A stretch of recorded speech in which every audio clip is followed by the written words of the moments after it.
इसेंशियलिज्म the disciplined pursuit of less.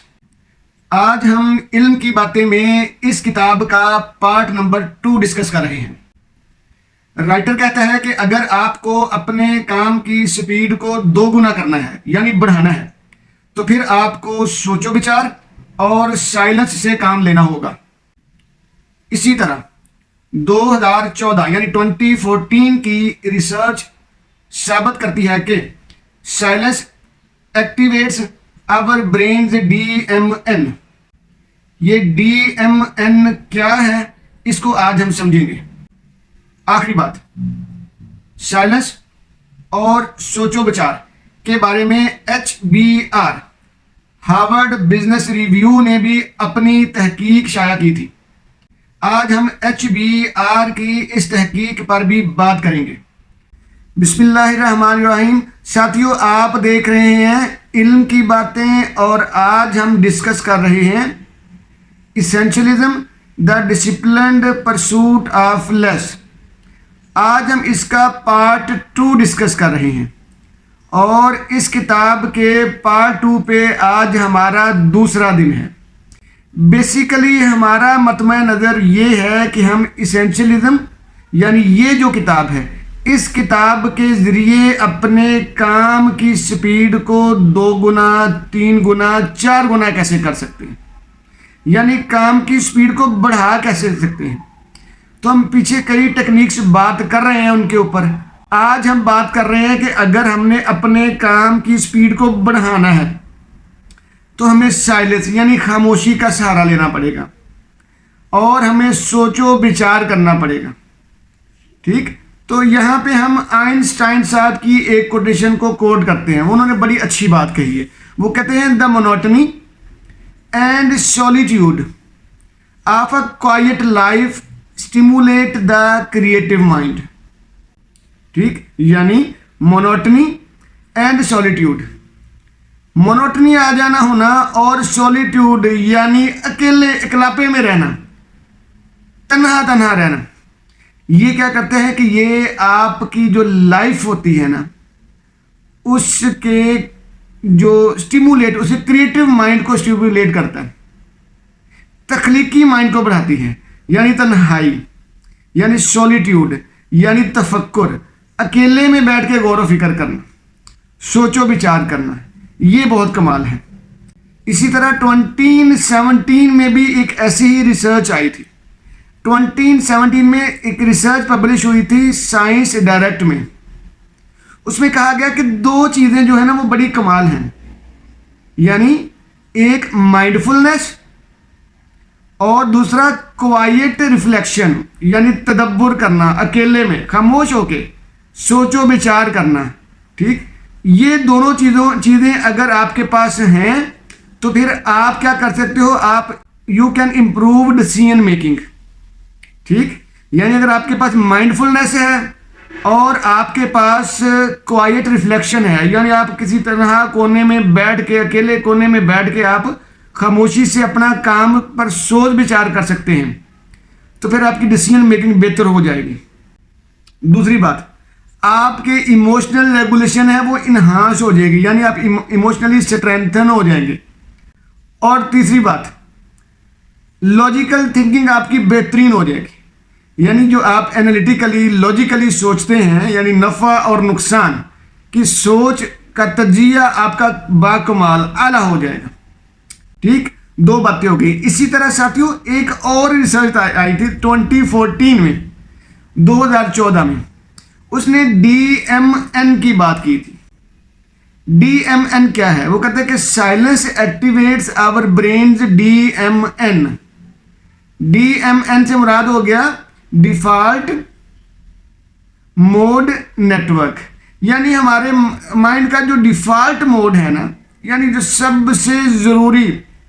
अब देखिए default से क्या मुराद होता है, डिफॉल्ट सेटिंग हम करते हैं ना मोबाइल की, कंप्यूटर में, लैपटॉप में। ठीक, अब हमारा जो माइंड है ना, हमारा माइंड कंडीशनड हो जाता है। वो कंडीशनड कैसे हो जाता है? हम जिस माहौल में रहते हैं उस माहौल की चीज़ें हमारे माइंड पर असरअंदाज होती हैं और हमारा जो माइंड है वो डिफ़ॉल्ट मोड से हटकर कंडीशनल या कंडीशनड मोड में आ जाता है।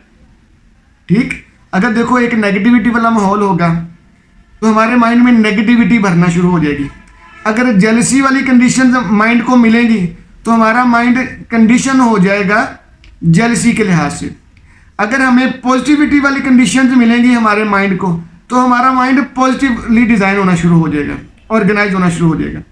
इसी तरह अगर हमारे माइंड को जो है वो एहसास कमतरी वाली यानी लग पुलिंग वाली, चलो अगर माहौल मिला, उसको इन्फॉर्मेशन मिली है तो हमारा माहौल कंडीशनड हो जाएगा लग पुलिंग के लिहाज से।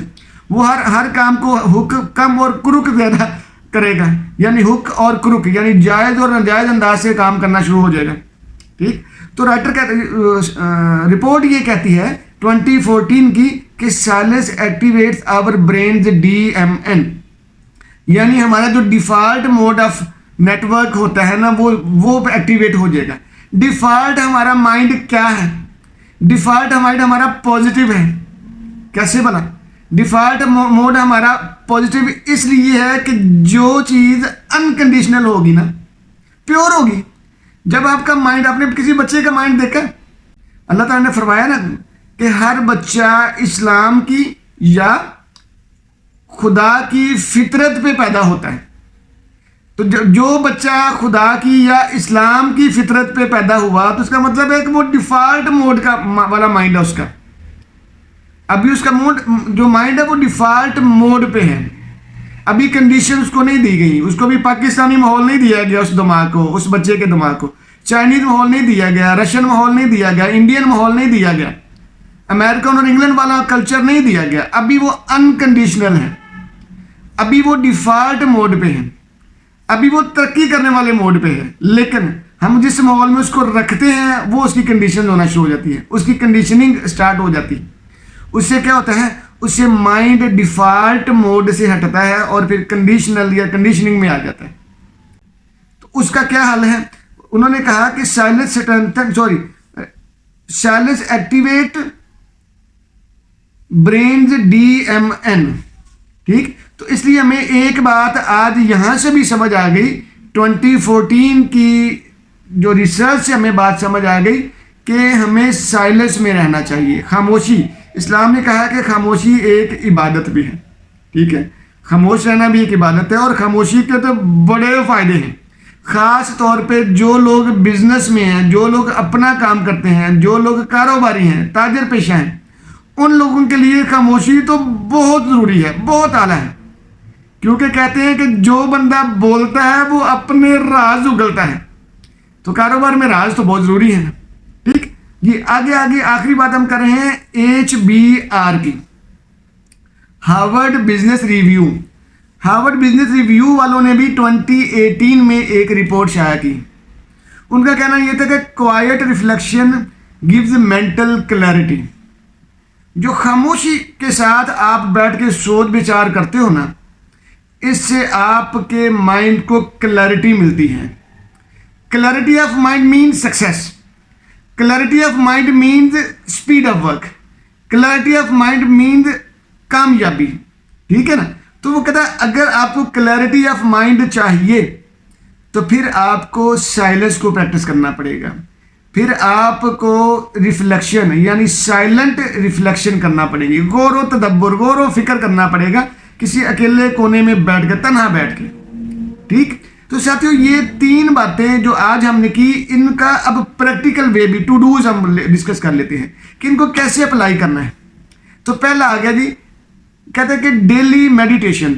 ये हमने कई मरतबा कहा है, अगर आप हमारी एटॉमिक हैबिट्स वाली वीडियोस देख लें, ठीक, और हमारा डीप वर्क वाली वीडियोस देख लें, या उससे पहले हमने एनलाइटनमेंट पे भी बात की है।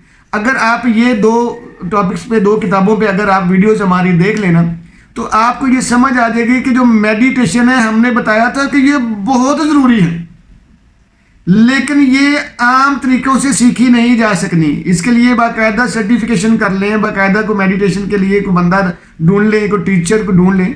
ठीक है, ये बहुत ज़रूरी है, समझ लें। देखो इसको मैं इस्लाम से जोड़ूँ ना, नबी सल्लल्लाहु अलैहि वसल्लम गारे हिरा में क्या करते थे जब इस्लाम भी नहीं आया था, जब नबूवत का दावा ही नहीं किया था, नबूवत का ऐलान ही नहीं किया था, तो गारे हिरा में बैठ के खुदा की इबादत करते थे। तो वो जब इबादतें भी फ़र्ज नहीं हुई थी तो क्या करते थे?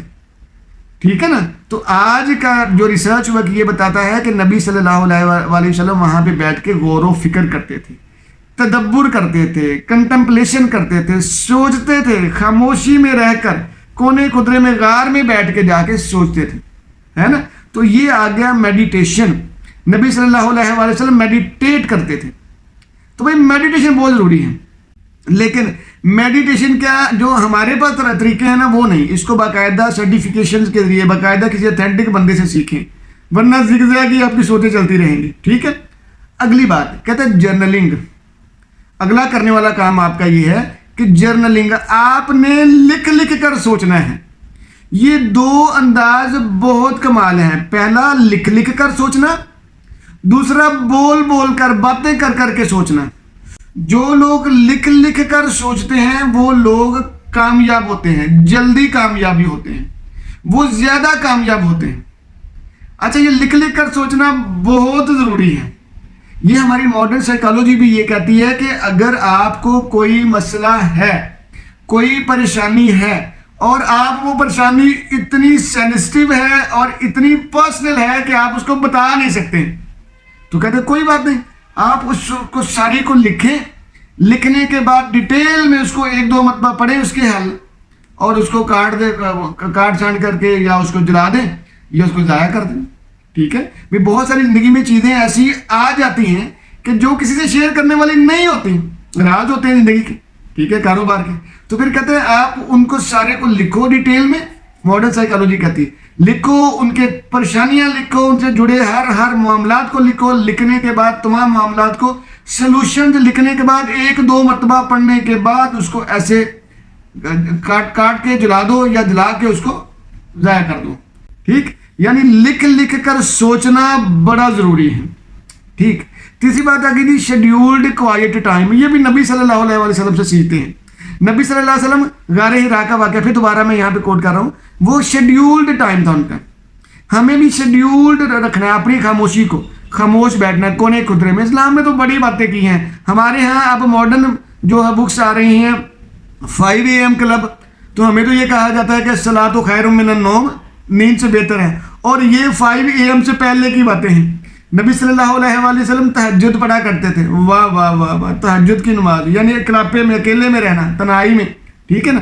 तो ये बहुत ज़रूरी है। तो साथियों, जब तक हम शेड्यूल्ड क्वाइट टाइम नहीं निकालेंगे ना, तब तक हमें जो है वो कामयाबी की वो स्पीड या कामयाबी की उतनी स्पीड हमें नहीं मिल सकती जितनी कि हम चाहते हैं। इसलिए अगर हमने कामयाब होना है तो हमें अपनी टीम को, अपने आप को कामयाब बनाने के लिए शेड्यूल्ड क्वाइट टाइम भी लेना पड़ेगा। खामोशी और कोने कुदरे में देखो, बड़े बड़े लोग, मैं अभी पढ़ रहा था कि बिल गेट्स के बारे में कि वो पूरा वीक क्वाइट टाइम लेता था। ठीक है। इसी तरह ओपरा विनफ्री है। ओपरा विनफ्री तो साइलेंस में और साइलेंस को बड़ा प्रैक्टिस करती रही हैं। ठीक है। तो वो कहते हैं कि मैं अपनी इंट्यूशन पे भी बात करती हूँ। ये भी बड़ी कमाल बात है। इस पर हम कल इंशाल्लाह बात करेंगे कि इंट्यूटिव थिंकिंग या इंस्टिंक्टिव थिंकिंग या गट फीलिंग्स क्या होती है। इसमें इंशाल्लाह हम कल बात करेंगे। तो साथियों, आज की थी ये हमारी इल्म की बातें। इन इल्म की बातों में हमने साइलेंस के जरिए काम की स्पीड को बेहतर बनाने की बात की है।